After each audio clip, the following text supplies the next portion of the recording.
महाराष्ट्र में चुनाव से पहले बढ़ने लगी रार। महाराष्ट्र की महायुति गठबंधन में कलह। अजीत की एनसीपी का साथ छोड़ सकती है बीजेपी। लोकसभा चुनाव में खराब प्रदर्शन के बाद महाराष्ट्र की बीजेपी, शिवसेना और एनसीपी की महायुति गठबंधन में कलह नजर आने लगी है। महायुति गठबंधन के साथ ही चुनाव में खराब प्रदर्शन के कारणों को लेकर मंथन कर रहे हैं कि इस बीच कहा जा रहा है कि महायुति गठबंधन के एक साथी एनसीपी अजीत पवार गुट का बीजेपी साथ छोड़ सकती है। इस बात की चर्चा इसलिए भी और अहम हो गई है क्योंकि हाल ही में आरएसएस के मुखपत्र ऑर्गेनाइजर में भी इसको लेकर एक लेख छपा था जिसमें इस गठबंधन को लेकर सवाल किया गया था। इंडियन एक्सप्रेस में इसको लेकर एक रिपोर्ट में बताया गया है कि आरएसएस बीजेपी आलाकमान के इस फैसले से खुश नहीं है। आरएसएस के मुखपत्र ऑर्गेनाइजर में कहा गया है कि महाराष्ट्र में बीजेपी की लोकसभा चुनाव में हार का एक कारण उप मुख्यमंत्री अजीत पवार की अगुवाई वाली एनसीपी के साथ गठबंधन भी था।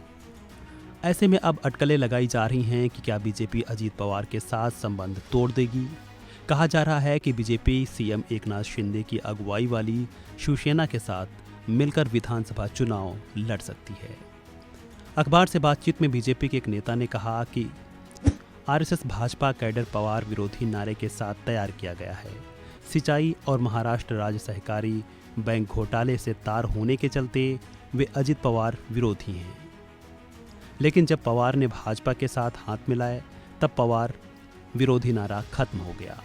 जख्म पर नमक छिड़कने जैसा हुआ और उन्हें महायुति सरकार में डिप्टी सीएम बना दिया गया।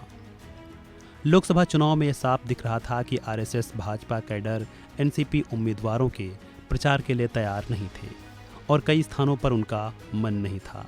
नतीजा यह हुआ कि भाजपा का आंकड़ा कम हो गया।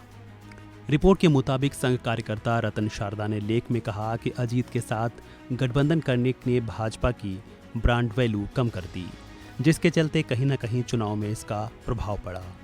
महाराष्ट्र में लोकसभा चुनाव की 48 सीटें हैं, जिसमें कांग्रेस 13, बीजेपी 10, शिवसेना उद्धव गुट 9, शिवसेना शिंदे गुट 7, एनसीपी शरद गुट 7, एनसीपी अजीत पवार गुट 1 सीट ही मात्र जीत पाया।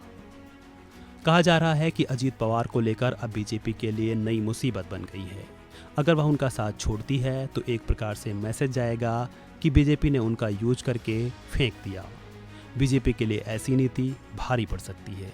वहीं अगर साथ लेकर चलती है तो भी उसके लिए यह फायदेमंद नहीं साबित हो रहा है।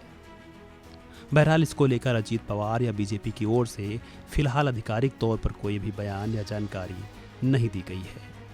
देखना होगा आगे क्या कुछ सामने आता है। फिलहाल इस वीडियो में इतना ही। खबरों से जुड़े अन्य अपडेट्स के लिए बने रहें वन इंडिया हिंदी के साथ।